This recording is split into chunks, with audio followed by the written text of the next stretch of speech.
Well, the month of January has been associated with tragedy this year, of course, with the deadly shooting rampage in Arizona that killed 6 and left Congresswoman Gabrielle Giffords fighting for her life. And then last year in January, there was the earthquake in Haiti that killed hundreds of thousands and left millions living in tents.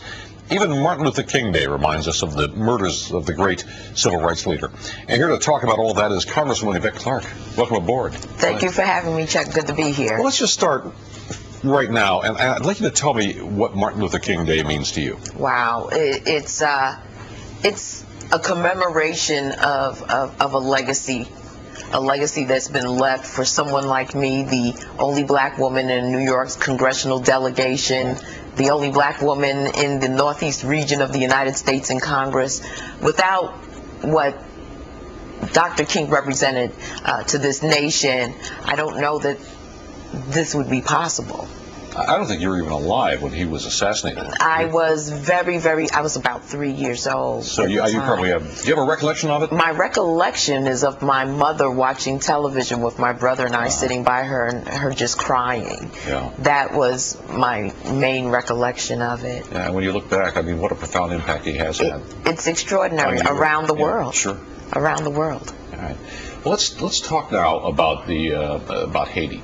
Yeah. And we're a year into this now. You've called for an extension of the program that the president signed, allowing Haitians to have special exemptions to come in here after the earthquake. You want that extended. Why is that? Well, I mean, clearly anyone who's been back to Haiti can see that they've been in a suspended animation, quite frankly. 5% of the rubble has been removed, millions living in tent villages, basically, unsanitary, cholera outbreak, you know, what more, particularly for people who are living in the U.S., can work and provide remittances back home. It's a way to give support to a struggling nation. How many have actually taken advantage of the temporary protective status designation? Far less than we'd actually anticipated. I don't have an exact number, but I know in speaking with Secretary Napolitano, they were a bit concerned about the numbers. Yeah, I think I read recently that oddly, it's not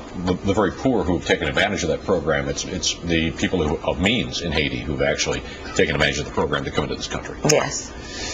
On to Arizona right now. You've condemned the Arizona shootings, as rightly everybody should right now. You said, while we don't know the motive, we do know that the time has come for us to tone down our rhetoric and partisanship. So what evidence do you have that heated rhetoric had anything to do with the shootings? I can only go with my own instinct.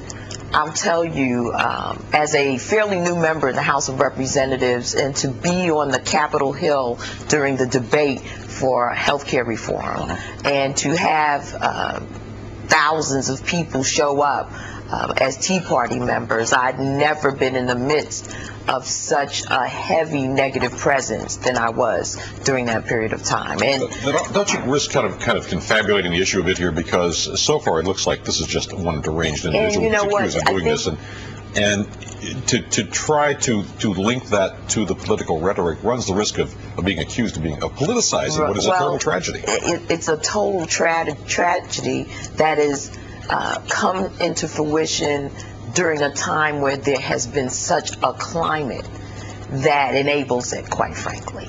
Okay. If we had a different tone, we could say that there was no inextricable link to what took place. But we'll never know now, because the tone does exist, and I'm not going to sit back and act as though it doesn't.